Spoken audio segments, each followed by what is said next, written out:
அடர்ந்த காடு ஒன்றில் இருந்த குகையில் சிங்கம் ஒன்று வசித்து வந்தது.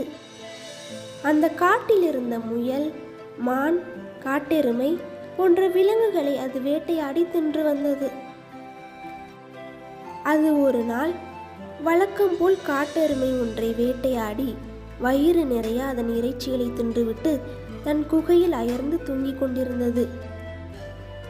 அப்போது அந்த குகையின் ஒரு மூலையில் வசிக்கும் எலி ஒன்று சிங்கத்தின் உடலை ஒரு பாறை என்று எண்ணிக்கொண்டு அதன் முதுகில் ஓடி ஆடி விளையாடியது. இதனால் சிங்கத்தின் தூக்கம் கெட்டது. அது கண் விழித்து எலியை பிடித்து கொண்டது. பிறகு அது எலியை பார்த்து, சிறிய எலியே, நான் ஆழ்ந்த உறக்கத்தில் இருந்தபோது என் மீது ஏறி விளையாடி என் தூக்கத்தை நீ கலைத்து விட்டாய். உன்னை என்ன செய்கிறேன் பார். உன்னை என் வாயில் போட்டு மென்று விடுகிறேன் என்றது. எலிக்கு பயத்தால் உடல் நடுங்கியது.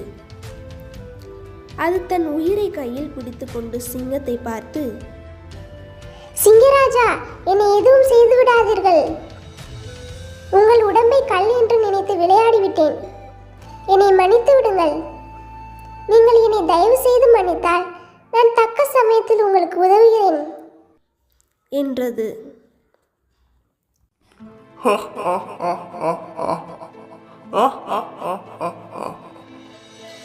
எலி பேசுவதை கேட்ட சிங்கம் கடகட என காடே அதிரும்படி சிரித்தது.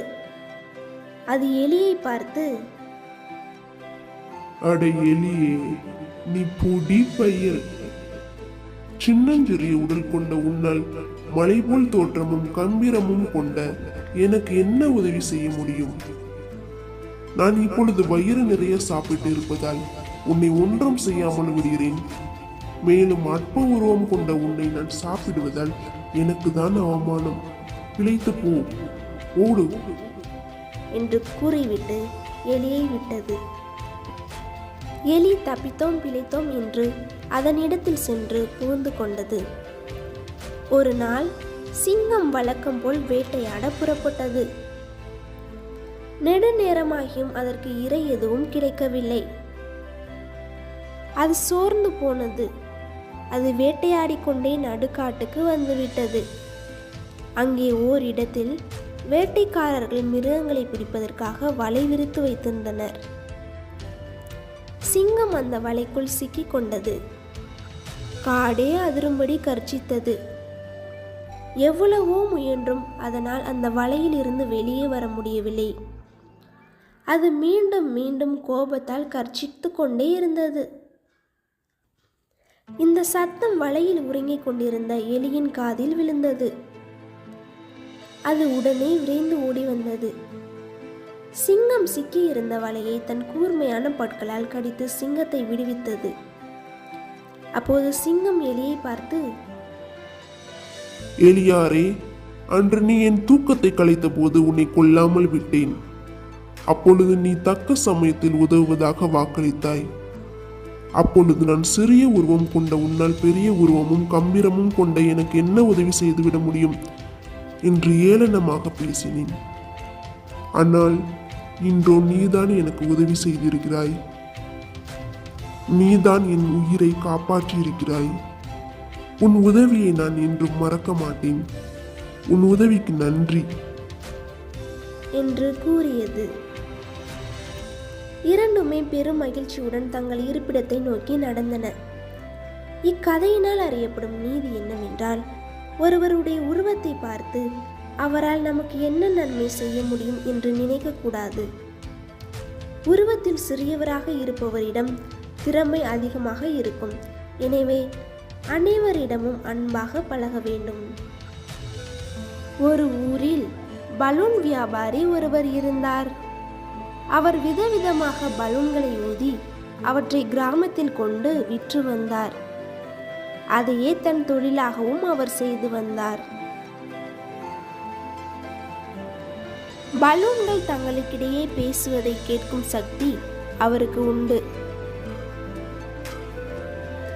அவரிடம் விதவிதமான பலூன்கள் நிறைய இருந்தன. ஒரு நாள் அவர் வீட்டில் இருந்த பலூன்களை பெருக்கி அவற்றை தன் வண்டியில் கட்டிக்கொண்டு இருந்தார். அப்பொழுது திடீரென்று ஒரு பலூன் இவரிடம் பேச ஆரம்பித்தது. அதை கேட்ட அந்த வியாபாரி ஆச்சரியம் அடைந்தார். இது என்ன? இந்த பலூன்கள் தங்களுக்குள்ள பேசுவதுதானே எனக்கு கேட்கும். இப்போது இது என்னிடம் பேசுகிறதே என்று எண்ணிக்கொண்டார். அந்த பலூன் வியாபாரியிடம் சொன்னது,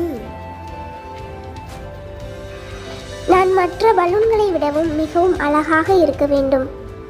எனவே இன்னும் என்னுள் காற்றை அடைத்து என்னை பெரிதாக மாற்றுங்கள் என்று கேட்டது. அதற்கு அந்த வியாபாரி சொன்னார், இதுக்கு மேல உன்னை ஊதினா நீ பெருசா மாறி வெடிச்சிருவ. அதனால என்னால உன்னை ஊத முடியாது. என்னை மன்னிச்சிரு என்றார். ஆனால் அந்த பலூன் மீண்டும் அவரிடம் கெஞ்சியது. தயவு செய்து என்னை கொஞ்சம் ஊதி பெரிதாக்குங்கள். நான் கூறுவதை சற்று காது கொடுத்து கேளுங்கள். தயவு செய்து என்னை பெரிதாக்குங்கள் என்று பணிவுடன் கேட்டது.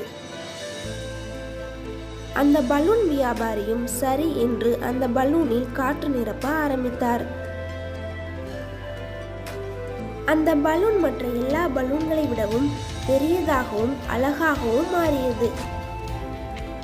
அந்த பெரிய பலூன் மற்ற பலூன்களிடம் சொன்னது, உங்கள் எல்லாரை விடவும் நான் தான் மிகவும் பெரியதாகவும் அழகாகவும் இருக்கிறேன்.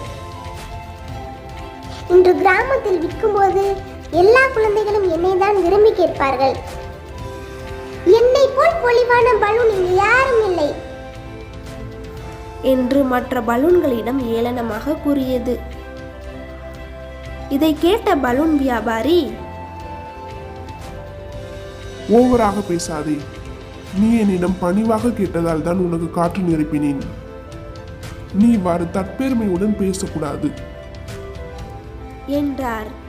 பின்னர் அந்த பலூன் வியாபாரி அந்த பலூன்களை தன் வண்டியிலே கட்டிக்கொண்டு கிராமத்திற்கு பலூன்களை விற்கச் சென்றார். அவர் கிராமத்தில் சென்று, பலூன் பலூன், மிகவும் அழகான பலூன்கள் என்னிடம் உள்ளது. ஓடி வாருங்கள் குழந்தைகளே. பலூன் வேணுமா? பலூன் பலூன்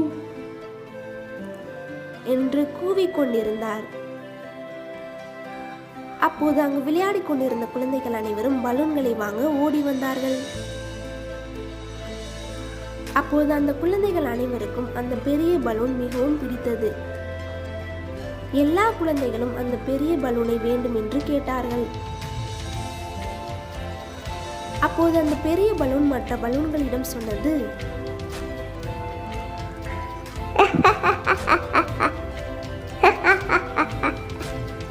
நான் தான் உங்களிடம் சொன்னேனே எல்லாருக்கும் என்னை தான் பிடிக்கும் என்று.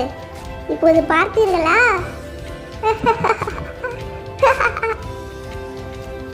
என்று சொல்லிக்கொண்டே சிரித்தது.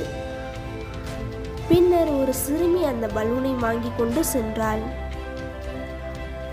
மற்ற குழந்தைகள் வேறு பலூன்களை வாங்கி அதை வைத்து விளையாட ஆரம்பித்தார்கள். அந்த சிறுமி இந்த பெரிய பலூனை வைத்து விளையாடி கொண்டு சென்றாள். அப்பொழுது திடீரென்று அந்த பலூன் வெடித்தது. இதை அனைத்தையுமே அந்த வியாபாரி பார்த்து கொண்டே இருந்தார். அப்போது அவர் தன் மனதில் சிந்தித்தார், இந்த பலூன் சிறிது நேரம் முன்பு வரை எவ்வளவு தற்பெருமையாக தன்னை பற்றி பேசிக் கொண்டிருந்தது. ஆனால் இப்போது ஒரு சிறிய தூசி பட்டவுடன் வெடித்து சிதறிவிட்டதே என்று சிந்தித்தார். இதனால் அறியப்படும் நீதி என்னவென்றால், அளவுக்கு மீறி தற்பெருமை கொள்ளக்கூடாது.